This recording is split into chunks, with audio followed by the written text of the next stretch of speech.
जय श्री श्याम, जय मनोना धाम, जय परम पूजनीय महंत जी महाराज। अगर आप आना चाहते हैं मनोना धाम, अगर आप ये भी जानना चाहते हैं आखिरकार ये मनोना धाम कहाँ पड़ता है, और पहली बात मैं बता दूं, अगर आप 1 मार्च से लेकर के 15 अप्रैल तक अगर आप इस 1.5 महीने के अंदर कभी भी मनोना धाम आ रहे हैं तो आपके लिए ये वीडियो बहुत ही ज़्यादा महत्वपूर्ण। अगर आप लोग पहली बार मनोना धाम आ रहे हैं तभी भी आपके लिए वीडियो बहुत ही ज़्यादा महत्वपूर्ण, और सबसे ज़्यादा महत्वपूर्ण उन लोगों के लिए वीडियो है जो कि काफ़ी ज़्यादा दूर से आ रहे हैं और अपने मरीज के लिए लेके आ रहे हैं। तो आपको जो लोग मरीज को अपने यहाँ पे लेके आ रहे हैं उनके लिए भी ये वीडियो बहुत ही ज़्यादा महत्वपूर्ण होने वाली है, क्योंकि इस वीडियो में जानकारी मिलेगी कि आखिरकार अगर आप आते हैं तो आपको नंबर कैसे लगाना पड़ेगा और महंत जी महाराज से अपने मरीज को कैसे मिलाना है, कैसे आशीर्वाद मिलाना है, और सबसे मेन बात यह है कि आपको यहाँ का श्याम जल फ़ायदा क्यों नहीं करता, श्याम जल कैसे यहाँ का फ़ायदा करेगा आपके लिए, ये जानना बहुत ही ज़्यादा ज़रूरी है। और साथ ही साथ मनोना धाम में कुछ बहुत ही बड़े बदलाव किए गए हैं, वो भी बहुत ज़्यादा ज़रूरी है, क्योंकि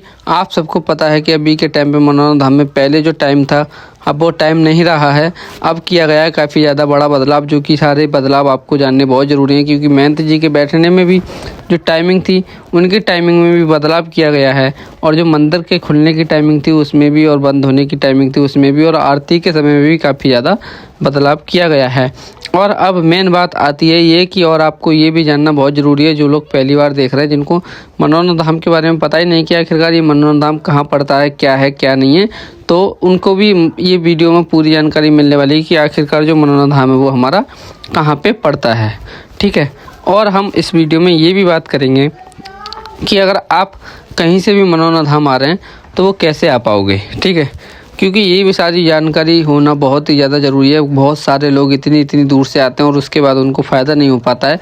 वो क्यों नहीं हो पाता है ये जानकारी भी मैं बिल्कुल अभी आपको बताने वाला हूँ। तो सबसे पहले हम स्टेप बाय स्टेप चलेंगे कि आखिरकार पहले मेन जो हमारा टॉपिक रहने वाला है वो ये है कि भाई आखिरकार जो हमारा मनोना धाम कहाँ पड़ता है। जो नए लोग हैं उनके लिए नहीं पता है शायद कि आखिरकार जो मनोना धाम कहाँ है और यहाँ पे क्या होता है, यहाँ पे हम कैसे महंत जी महाराज से मिल सकते हैं, और कैसे यहाँ पे हमारे लिए श्याम जल पूरा उपयोग करता है, मतलब पूरा हमें फ़ायदा करेगा श्याम जल, जो हमें फ़ायदा कैसे करेगा, और आखिरकार यहाँ पे मंदिर की जो टाइमिंग रहती है खुलने की क्या रहती है, और यहाँ पे होटल का जो प्राइस बुक रहता है वो क्या रहता है। और साथ ही साथ हम ये भी बताने वाले हैं इस वीडियो में कि अगर आप कहीं से भी आ रहे हैं तो होटल में आप लोग कैसे रुकोगे, और यहाँ पे खाने पीने की व्यवस्था से लेकर के आप अगर प्रसाद वाले की भी दुकान पर रुकोगे तो यहाँ पे क्या शर्त हैं जो कि आपको फॉलो करनी पड़ेंगी, और कैसे आप लोग यहाँ पे फ्री में भी रुक सकते हो। यहाँ पे सारी व्यवस्थाएं उपलब्ध हैं। तो आपको कब आना ठीक है, 15 मार्च से वो 1 मार्च से लेकर के 15 अप्रैल तक आप कभी भी आना चाहते हैं तो आपको ये वीडियो देखना बहुत ज़रूरी है, क्योंकि इसी बीच कुछ दिन के लिए महंत जी महाराज हो सकता है कि बाहर जाएं, वो अपडेट भी आपके लिए इस वीडियो में मिल जाएगी। तो इसीलिए चलिए अब बिना देरी करे हम वीडियो को स्टार्ट करते हैं और आपको बताते हैं कि आखिरकार जो मनोना धाम है वो हमारा कहाँ पर पड़ता है। तो चलिए अब मैं बताता हूँ आपके लिए जो मनोना धाम है वो हमारा कहाँ पे पड़ता है। ठीक है, सबसे पहले अगर आप कहीं से भी आ रहे हो, पूरे भारत से आ रहे हो या फिर किसी अदर स्टेट से भी आ रहे हो या फिर मतलब किसी अदर कंट्री से भी आ रहे हो, तो आपके लिए कहाँ पे आना होगा। देखो, अगर आप अदर कंट्री से आ रहे हो तो सबसे पहले आपको आना होगा कंट्री इंडिया, यानी कि भाई हमें सबसे पहले आना होगा। अगर आप किसी भी विदेश से आ रहे हो तो भाई भारत देश में आना पड़ेगा। भारत देश में है उत्तर प्रदेश। ठीक है, भारत देश के अंदर उत्तर प्रदेश, और उत्तर प्रदेश के अंदर है जिला बरेली। जिला बरेली है, जिला बरेली से भाई मात्र 40 किलोमीटर की दूरी पर स्थित है बरेली जिला की तहसील आंवला। आंवला तहसील से मात्र 2 से 4 किलोमीटर की दूरी पर स्थित है एक मनोना गांव, जिसमें है मनोना धाम। तो ये है यहाँ का मनोना धाम का फुल एड्रेस, आपको मैं बता देता हूँ। देखो, मतलब देश जो पड़ता है वो हमारा भारत पड़ता है। भारत के अंदर है उत्तर प्रदेश, और उत्तर प्रदेश के अंदर है जिला बरेली। जिला बरेली के अंदर है तहसील आंवला, जो कि 30 से 40 किलोमीटर की दूरी पर है, और उसके मात्र 2 से 4 किलोमीटर दूरी पर है मनोना धाम। अगर आप आना चाहते हैं तो भाई आप अगर बस से आना चाहते हैं तो बस से भी आप आ सकते हैं, और ट्रेन से आना चाहते हैं तो आप ट्रेन से भी आ सकते हैं। आप अगर भाई बस आना चाहते हैं तो भी आपके लिए सबसे पहले मनोना धाम के लिए बस पकड़नी है, तो सबसे पहले आपको आना होगा बरेली। बरेली आने के बाद आप बरेली से किसी भी टेम्पो या फिर टैक्सी या फिर बस भी यहाँ से अवेलेबल है मनोना धाम के लिए। तो आप चाहें तो बरेली के बाद मनोना धाम बस से आ सकते हैं या फिर टेम्पो से भी आ सकते हैं, किसी से भी आप लोग आ सकते हैं।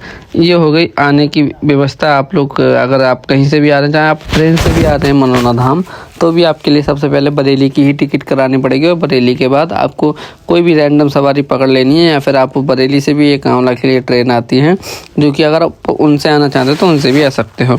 तो ये तो हो गया भाई पूरा एड्रेस जो कि मैंने बता दिया कि आखिरकार हमारा मनोना धाम कहाँ पे है और कैसे पड़ता है। अगर आप मनोना धाम जो है कि बाई फ़्लाइट आना चाहते हैं या फिर तो आपको ज़्यादा ही दूर से हैं तो आप बाई फ़्लाइट आना चाहते हैं तो भाई हवाई अड्डा भी हमारा अवेलेबल है बरेली के अंदर। तो आप डायरेक्ट बरेली की फ़्लाइट पकड़ के बरेली आ सकते हैं और उसके बाद आप बरेली में किसी से बोल दीजिए हमें मनोना धाम जाना, तो उसके लिए आप या तो आप टैक्सी कर लीजिए या फिर आप बाई ट्रेन से भी आ सकते हैं, बाई बस से भी आ सकते हैं। अगर आप जब फ़्लाइट से आ रहे हैं तो पिछली सी बात है, मतलब नॉर्मल सी बात है कि आप टैक्सी कर ही सकते हैं, इतना बजट होगा ही आपको अगर आप इतने अमीर हो तो। ठीक है, मैंने आपको पहले ही बता दिया। अगर आप फ़्लाइट से आना चाहते हैं तो उससे भी आ सकते हैं। फ़्लाइट भी आपको बरेली की मिल जाएगी जो कि भाई दिल्ली से अवेलेबल है। दिल्ली से डायरेक्ट बरेली के लिए फ़्लाइट आती है और मुंबई से भी डायरेक्ट फ़्लाइट आती है। आपको जैसे आना है वैसे आप लोग आ सकते हैं। ये हो गया कि आखिरकार जो मनोना धाम हमारा कहाँ पड़ता है और आप लोग कैसे आ सकते हैं। अब हम दूसरी बात करेंगे, दूसरे नंबर पे बात हम करेंगे कि आखिरकार यहाँ पे आने के बाद हम लोग कहाँ रुक सकते हैं, कैसे रुक सकते हैं। तो चलिए अब हम पहले बात कर लेते हैं। अगर आप यहाँ पे आ सकते हैं तो अगर आप यहाँ पे होटल जो लेना चाहते हैं, होटल का जो प्राइस यहाँ पे रहता है वो यहाँ पे 2 से मतलब 500 से लेकर के 3000, 2000, 1000 मतलब जितना भी आपका बजट है 500 से लेकर के यहाँ पे 3-4 हज़ार तक होटल अवेलेबल है। बाकी आपके ऊपर डिपेंड करता है कि आप किस टाइप से रिजर्व कर पाते हो या फिर आप कैसे होटल में रुकना चाहते हो, आप कितने ज़्यादा आपका जो बजट है वो है। क्योंकि अगर आपके पास कोई पैसा नहीं है उसके बावजूद भी यहाँ पर रुकने की फुल व्यवस्था है। अब वो कैसे है, यहाँ पे नॉर्मल भी मतलब अगर धर्मशाला में रुकना चाहेंगे तो जो कि यहाँ पे धर्मशाला भी बनी हुई है जिनका प्राइस मात्र 200 से 300 रुपये रहता है, जिनमें आपको रहने के लिए आराम से आप सामान रखने के लिए सारी चीज़ें मिल जाती हैं।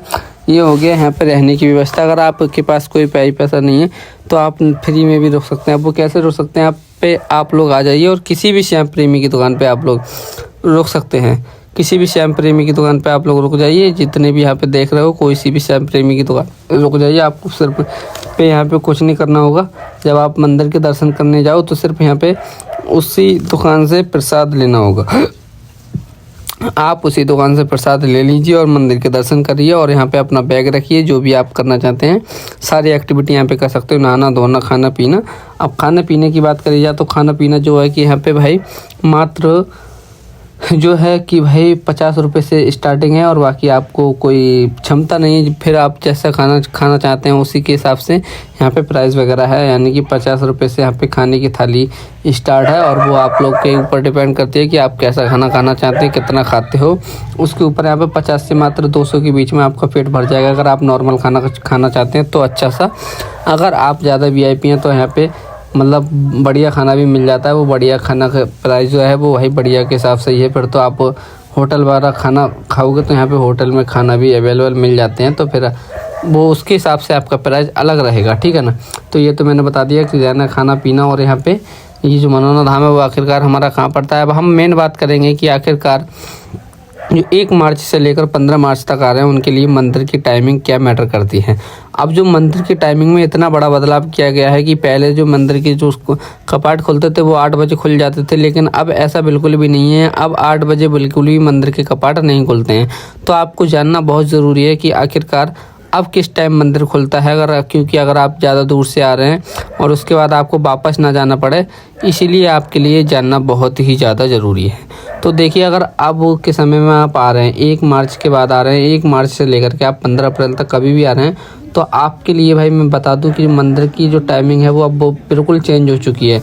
अब इतनी चेंज हो चुकी है कि पहले 8 बजे मंदिर के कपाट खुल जाते थे। अब जो मंदिर की राइट टाइमिंग है वो ये है, सुबह के समय में भाई 7 बजे मंदिर की आरती हो जाती है, यानी कि 7 बजे मंदिर के कपाट खुल जाते हैं। तो आप कभी भी आएँ तो आप 7 बजे आ सकते हैं और मंदिर के कपाट खुले हुए मिलेंगे आपको, आप लोग दर्शन कर सकते हैं। और दोपहर के 1 बजे तक मंदिर के कपाट खुले रहते हैं। ये आप लोग ध्यान से सुनना कि दोपहर के 1 बजे तक मंदिर के कपाट खोल सकते हैं। जब भी आप आए तो अगर मॉर्निंग टाइम में आना चाहते हैं तो भाई मेरे हिसाब से तो आप 10 बजे तक आ जाएं, क्योंकि यहाँ पे भीड़ का इतना क्राउड रहता है आजकल कि आपका 1 बजे तक नंबर आ जाएगा। अगर आप लोग 1 बजे के बाद आपका नंबर आता है तो फिर आपके लिए यहाँ पे इतना इंतज़ार करना पड़ेगा। इंतज़ार कितना करना पड़ेगा, 1 बजे मंदिर के कपाट बढ़ जाते हैं, फिर शाम को पुनः 5 बजे मंदिर के कपाट खुलते हैं, और जो शाम की आरती जो होती है वो शाम को 6:30 बजे मंदिर की आरती होती है। ठीक है, ये बता दिया कि मंदिर की आरती का समय ये है, और जो कि मंदिर के कपाट खुलते हैं वो इतने बजे खुलते हैं, और इतने बजे से इतने बजे तक आप लोग आ सकते हो। जबकि मैंने आपको बता ही दिया कि सुबह के 7 बजे मंदिर के कपाट खुल जाते हैं। सुबह की आरती मंदिर में 7 बजे होती है, शाम की आरती मंदिर में 6:30 बजे होती है, और जो कपाट बंद होने का समय है वो 1 बजे से लेकर 5 बजे तक के बीच में। आप अगर दिन में आते तो आपको 4 घंटे इंतजार करना पड़ेगा। और अभी के समय पर धीरे धीरे गर्मी भी आ रही है, तो आपको यहाँ पर गर्मी में ना तपना पड़ा, इसलिए भाई टाइमिंग आपको बहुत ज़्यादा मैटर करती है। तो इसीलिए आप लोग समय से आएँ और समय से आप लोग दर्शन करके जाएं। और अगर आप ज़्यादा दूर से आ रहे हैं तो फिर आप लोग यहाँ पे रुक सकते हैं और घूम सकते हैं, एंजॉय कर सकते हैं। क्योंकि अगर आप ज़्यादा ही दूर से आ रहे हैं, मतलब 1000 किलोमीटर 4000 किलोमीटर जितनी भी दूर से आ रहे हैं, यहाँ पे काफ़ी दूर दूर से भक्त आते हैं। अब यहाँ पे मेन बात कर लेते हैं भाई, सबसे इम्पोर्टेंट बात जिसके लिए आप लोग ये वीडियो देख रहे हो, कि आखिरकार भाई महंत जी की जो टाइमिंग है वो क्या है, और महंत जी का जो जल है वो हमें क्यों फ़ायदा नहीं करता है, और यहाँ पे आपको अगर फ़ायदा करेगा तो वो कैसे करेगा, और यहाँ पे जल कहाँ मिलता है। तो जल यहाँ पे मिलता है, ये आप लोग श्याम जल का काउंटर देख रहे हो, ये देखिए यहाँ पे जो मैं हूँ अभी, और यहाँ पे ही है श्याम जल का काउंटर। तो यहाँ से आपको श्याम जल का ख़रीद लेना है, और श्याम जल खरीदने के बाद ही महंत जी की लाइन में लगना है। तो सबसे पहले मैं बताता हूँ कि महंत जी महाराज है जो कि वो कितने समय बैठते हैं। तो देखो मॉर्निंग टाइम में जो महाराज जी बैठते हैं वो बैठते हैं 8:30 बजे से, 8:30 बजे से अब उन्होंने बैठना चालू कर दिया, और 8:30 बजे से बैठते हैं 12 बजे तक। फिर 12 बजे के बाद 1 घंटे का लंच लेते हैं, और फिर 1 बजे से लेकर 2 बजे तक। फिर 1 बजे से 2 बजे के बाद, और देखो सुबह के समय में 100 मरीज़ जो है कि वो ऑनलाइन देखते हैं, और 100 मरीज़ ऑफलाइन वाले देखते हैं। और शाम के लिए फिर आपको बताते हैं, शाम की जो टाइमिंग रहती है महाराज जी की बैठने की वो रहती है फिर शाम को 7:30 बजे से 10 बजे तक। और शाम को भी ऑफलाइन मरीज़ और ऑनलाइन मरीज़ देखते हैं, वो उसका मुझे कंफर्म नहीं है कि कितने कितने देखते हैं। मेरे हिसाब से 120 या 140 ऑफलाइन या ऑनलाइन ऐसे ही कुछ देखते हैं। तो ये मैंने आपको बता दिया है। तो ये है कि महंत जी की टाइमिंग ये है, और मंदिर की टाइमिंग भी बता दी, महंत जी की बैठने की टाइमिंग ये है। पूरा आपका पूरा बदलाव हो चुका है। पहले जो है कि महाराज जी बैठते थे 9 बजे से 12 बजे तक, अब 8:30 से 12 बजे तक बैठते हैं। उसके बाद 1 बजे से 2 बजे तक बैठते हैं। और यहाँ पे सबसे अच्छी बात यह है कि फिर लाइन चाहे कितनी बड़ी हो, थोड़ा बहुत महाराज जी टाइमिंग के अनुसार बढ़ा देते हैं, और ज़्यादा भी देर तक आशीर्वाद दे देते हैं। ऐसा नहीं है कि साहब उतनी ही देर तक आशीर्वाद दें। तो ये है भाई महाराज जी की बैठने की टाइमिंग। अब हम यहाँ पे मेन बात क्या ही करेंगे कि भाई जो श्याम जल है वो बहुत सारे लोगों को फ़ायदा क्यों नहीं करता है। क्योंकि उनके लिए भाई फ़ायदा ये इसलिए नहीं करता है, जो कुछ लोग होते हैं वो यहाँ पे मनोना धाम आते हैं, बहुत ज़्यादा दूर से आते हैं, या फिर 1000 किलोमीटर से या फिर 2000 किलोमीटर से आते हैं। वो लोग बहुत अच्छे होते हैं जो ज़्यादा दूर से आते हैं, क्योंकि उनका यहाँ पे और पास कोई रिश्तेदार नहीं होता, तो वो इसीलिए सीधे अपने धाम से घर जाते हैं। तो वो डायरेक्ट अपनी जो यहाँ की पॉजिटिव एनर्जी होती है वो अपने घर लेके जाते हैं। और जो लोकल एरिया के जाते हैं फिर वो बोलते हैं कि हमें फ़ायदा नहीं हुआ, क्योंकि वो ऐसा करते हैं कि यहाँ पे लोकल एरिया वाले, अगर आप धाम आते हैं, धाम आने के बाद आपको पता चला कि हमारा कोई बराबर में रिश्तेदार है, तो आप उसके घर पे चले गए। आप अगर उसके घर पे चले जाते हैं तो फिर आपका क्या होता है कि भाई जो सारी यहाँ की पॉजिटिव एनर्जी है वो वहीं की कहीं रुक जाती है। उसी कारण आपके लिए पूरा फायदा नहीं हो पाता है, यहाँ का आशीर्वाद काम नहीं करता है, इसीलिए आपके लिए प्रॉब्लम होती है। उसके बाद आप कहते हैं मनोना धाम गए और हम जल्दी लेके आए तो हमारे लिए कोई फायदा नहीं कर रहा। तो आप कभी भी आए तो मनोना धाम से सीधे अपने घर पे जाएं, ऐसा महाराज जी बोलते हैं। और जो श्याम जल पीने की टाइमिंग है वो क्या है वो मैं आपको बता देता हूँ। आप सुबह के समय में करेंगे, और ये भी बात श्याम जल जो है कि भाई 4:30 बजे, मतलब मॉर्निंग टाइम में ब्रह्म मुहूर्त में 4:30 बजे से लेकर के 11:55 तक, जो लोग 11:55 तक आप कभी भी 1 ढक्कन जल पवित्र अवस्था में जल से पी सकते हैं। आपके लिए पूरा फायदा करेगा। अगर जो मैंने आपको नियम बताए वो आपने अगर मनोना धाम की शर्तें फॉलो कर ली, अगर वो पहली बार तो आपको भी पूरा फायदा यहाँ से होने वाला है। और यहाँ के जो भी भाई प्रॉब्लम्स हैं आपकी, जो भी आपकी मरीज हैं, जो भी आपकी मर्ज है, वो सारी की सारी ठीक होने वाली है। तो यही है स्ट्रेटेजी जो कि भाई बहुत ज्यादा जरूरी। हालांकि जितना मुझे पता है वो उतनी मैंने जानकारी आपको सारी की सारी दे दी है। और अगर ऐसे आपको कोई भी जानकारी चाहिए तो आप कमेंट सेक्शन में बता सकते हैं किसी चीज से रिलेटेड।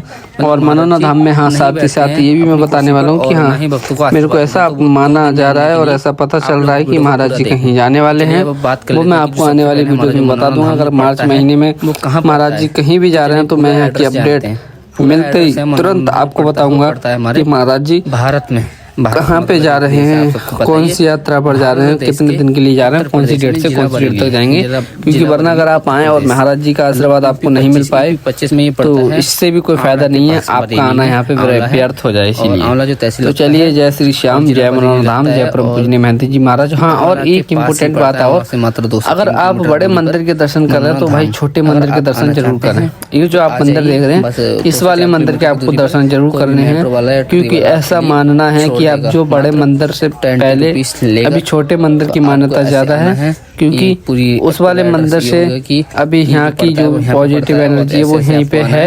तो यहाँ पे बड़े मंदिर को भी दर्शन करें और यहाँ पे छोटे मंदिर वाले में, इस वाले मंदिर में भी दर्शन करें। बाकी अगर आपको और कोई भी जानकारी चाहिए मनोना धाम से रिलेटेड यूज करना है तो भाई कमेंट सेक्शन में जरूर बता के जाएं। और अगर आप कभी भी मनोना धाम आए तो ये सारी शर्तें फॉलो करें तो आपको जरूर यहाँ से पूरा फायदा मिलेगा। चलिए जय श्री श्याम, जय मनोना धाम, जय परम पूजनीय महंत जी महाराज।